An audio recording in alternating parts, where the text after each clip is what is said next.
في ايام العيد الفطر المبارك. سعيده جدا بتواجدي في يوم عيد، وسعيده كمان بتواجدي النهارده في وسط صحبه جميله هيعيدوا معاكم وعليكم في نفس الوقت.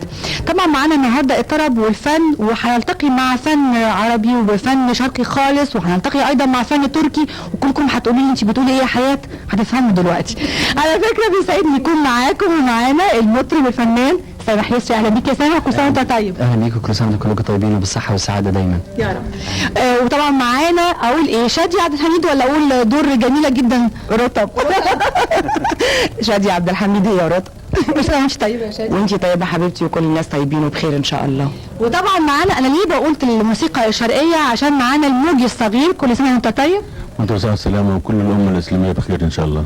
اما بقى الاغنيه التركيه اللي قلت لكم عليها هتلتقوا بيها من خلال سامي منصور. اهلا بيك يا سامي، كل سنه وانت طيب. اهلا بحضرتك، وكل سنه وانتم طيبين كلكم، ويا رب كده يعود علينا بالخير واليمن والبركات. بالرغم ان انت بتؤدي دور شيخ زكريا احمد في زمن عماد الدين، لكن في الحقيقه بقى الناس ما تعرفش ان انت غاوي في اغاني الفرانكو اراب، وانك انت بتغني الاغاني التركيه اللي هنسمعها النهارده دلوقتي من خلال السهره ان شاء الله. ان شاء الله باذن الله. نبدا في الاول ونقول انه العيد عند الفنان سواء مطرب بيبقى حفلات.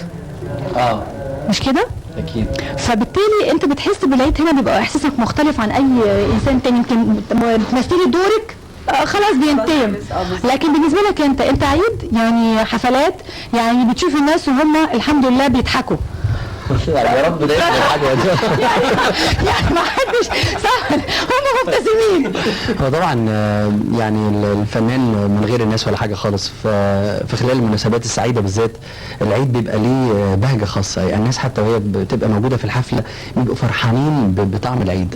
فعشان كده الواحد بيتمنى لبلدنا السلام والخير، عشان من خلال الانطلاقه السلميه دي كل الحفلات بتبقى جميله وبتحصل تجمعات هايله والناس بتفضفض من قلبها بفرحه. فاحنا بنستفيد بقى انك انت بتبقى الفنان كمان، يعني الحمد لله ربنا بيخليك متميز، انك عمله جذب بيتلموا حواليك، فده كرم وفضل وعدل من ربنا. فالواحد شايف انه العيد بالنسبه له شغل، وشغلك الاساسي انك تسعد كل قلب بيحس وبيعي كلمه فن بشكل لذيذ.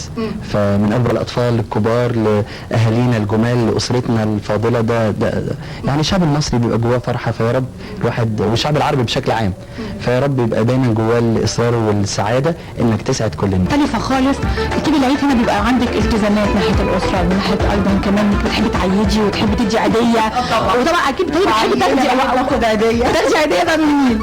اولا بصي هقول قبل اي حاجه، بالنسبه للممثل بيبقى العيد فعلا فتره توقف، عكس طبعا الفنان المطرب منشغل بحفلات، منشغل باشياء اخرى. فتشوف بس عشان الله اكبر. اهو والله احنا مش درايب ثلاثه حفلات خيريه.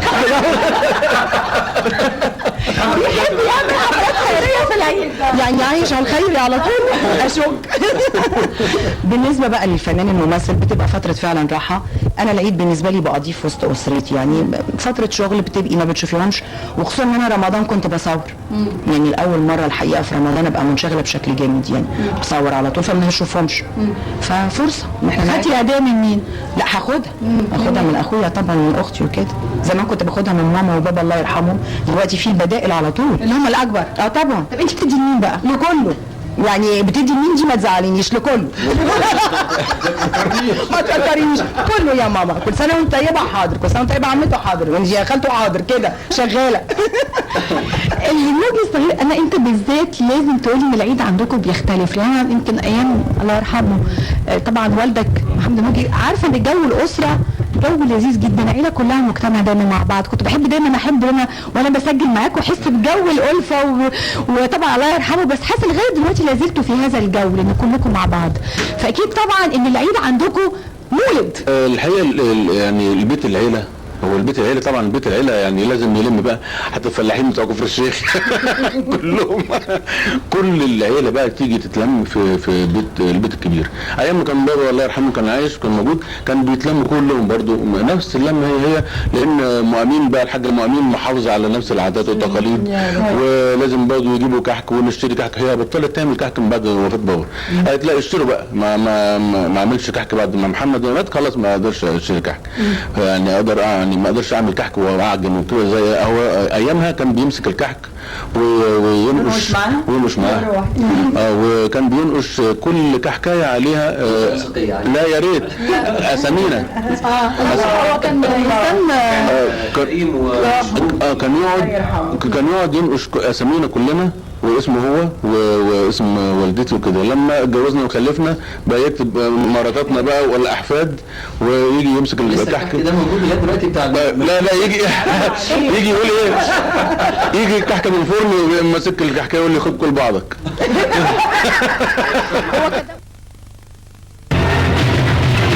هو كان دمه خفيف جدا في حكايه ان هو يعني يكتب اسامينا ويقول كل بعضك وبتاع وكده. يعني كان طبعا ناخد كل واحد ياخد كحكايه ويدي لابنه الكحكايه بتاعته ويلم الاحفاد كلهم. وبيتنا عموما كان مليان بقى يعني كان تملي مفيش اي رجل يعني تتحط يعني زحمه جدا. وكان يحب هو اللمه، كان يحب اللمه جدا. وبعدين يجي قبل في الوقفه لازم قعدنا كلنا مع بعض ويغني معانا بيت العز يا بيتنا والاغاني بتاعته بقى اللي هي مرحه الجميل اللي هو ما سمعنا بيت العز بقى قوي. خلاص يقولوا معايا بقى.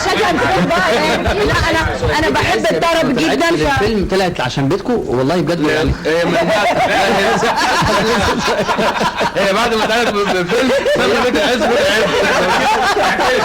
كل البيوت هتقول لك ده بعد الفيلم. انتوا غنيتوها بعد الفيلم قال بقى علشان بيتنا بيت العز. هو ده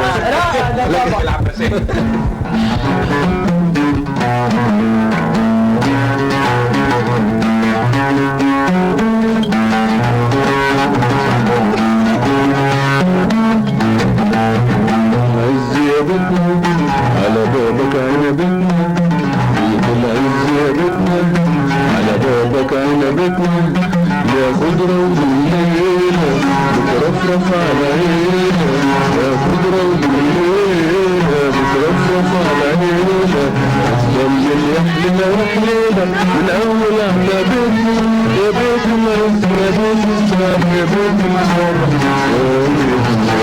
رد علي يلا، انت عايز اسمع صوت شادي كمان. يلا يا شادي رد علي. يلا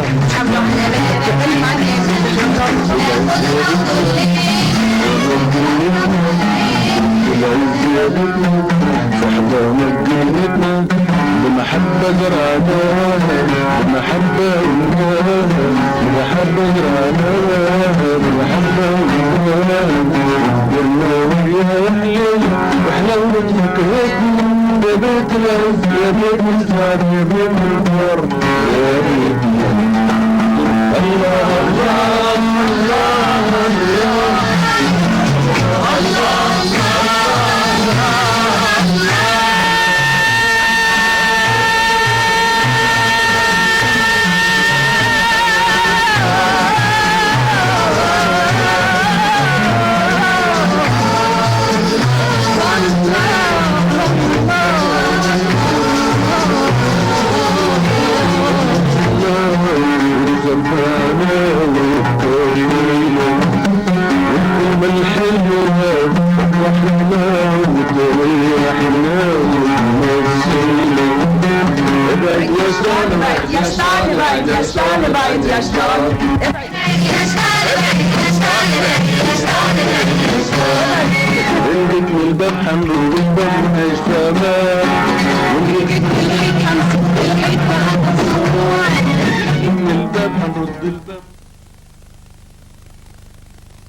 تذكرتوا اكيد الذكريات الجميله انتوا بالنسبه لكم كمان.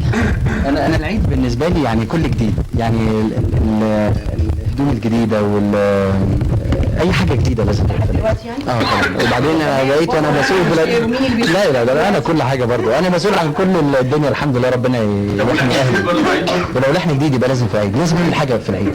وبعدين عندي غل ان انا اعمل غنوه للعيد. غل؟ يعني بالراحه بس احنا قلنا ابعد يا شطان. مفيش غل يعني انا عايز غل وعيد. الغل لا هقول لحضرتك الغل الفني اللي هو متوج بالحماس، بس الحماس لوحده اللي هو متوج بروح حقيقيه يعمل جواك غل. الغل ده يخليك مركز زياده برضه غل. لا ما الغل لسه ما جاي من الغليان. يلا يبقى كده جميل. سامي بقى قولي في تركيا بيغني، انت غاوي تغني اغاني فرانكو عرب وعملت وغنيت اغاني تركيه، قولي اغنيه بقى في التركيه. غني للعيد بلد، غني للعيد بلد. بلد ايه فيت يا فندم، ايه فيت يا فندم. بتغني ايه بقى الاغنيه دي؟ ايوه الحضاراتنا. هو العيد عندنا في مصر وفي كل الدنيا موجود طبعا، وبالذات في الدول الاسلاميه يعني. واحد مفيش اختلاف بالنسبه لتركيا بالنسبه لمصر. احنا عندنا طبعا العيد في مصر ما اعتقدش ان هو هيكون يعني زيه مثيل، خصوصا في المناطق الشعبيه او في القرى وفي النجوع وفي يعني في البلاد بتاعتنا يعني. هتغني لنا ايه تركي بقى؟ عايزه تسمعي تركي؟ يا ريت. بس ما تقولوش ابعد يا سامي ابعد يا والله مش انا اللي هنقول. بص تاني هقول لك حاجه يا سامي، هقول لك حاجه احنا بنعرض للجمهور. تمام. هو بقى يقفل التلفزيون يقول لي بقى شطان نتفرج، مش مشكله. احنا طب يا ريت نوسع كده عشان نبقى كلنا مع بعض بقى. اوعى تقلب المحطه. لا انتوا تديله مؤشر يعني. طيب انا يعني هقول لكم حته صغيره كده، وهستاذن الفنان الجميل سامح لان هو يعني من ضمن مواهبه الجميله ان هو بيعزف جيتار يعني حلو قوي. بس في العيد انا مش بعزف. لا هو يعني هيساعدني في حاجه كده صغيره كده اوكي. سعد وسامة دي طبعا دعايه ليك يا سامح. لا ده على الجيتار يعني. لا انت لتركيا يمكن نعمل حفلات في تركيا فليه لا؟ طب تغني معايا بقى؟ بقف جنبه في تركيا واصحابه في تركيا.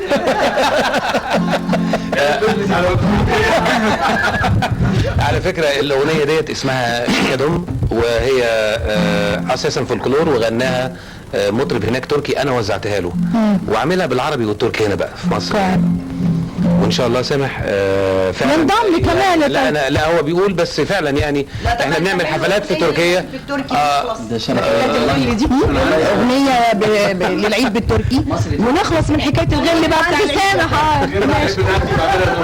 خلاص يلا دي فرصه. ما تكونش حفلات خيريه. بكون في تركيا. انا عايزه ادور بالتركي. طيب يلا. Hadi bana gel güzelim, gel benim yarim ol bebeğim. Hadi bana gel güzelim, gel benim yarim ol bebeğim. سحراني هيهو حيري شافو عقلي مني خدو طلب بيتحس ده لو بيتحس. هادي gel çıkalım hadi gel sevgili olalım. Hadi gel çıkalım ah seni sevdim sen ne şıkarsın. كفايه كده يعني. انت بتقول ايه بقى؟ انت بتقول ايه بقى؟ انا عايز اعرف انت بتقول ايه بالتركي. انا كنت بقول كلام كبير قوي، كلام واعر قوي. شادية دلوقتي انت في وسط كله عمالين يغنوا مش كده يعني سامح لسه ما غناش. هيغني دلوقتي. ما غيرتيش انك انت ممكن الكلام برضه تبرزي لهم كده برضه قدرتك ان انت ممكن تغني وتغني. على فكره صوتها حلو قوي شادية فعلا صوتها حلو. وعلى فكره بقى كمان اللي ساده المشاهدين ما يعرفوش ان انت كمان صوتك حلو.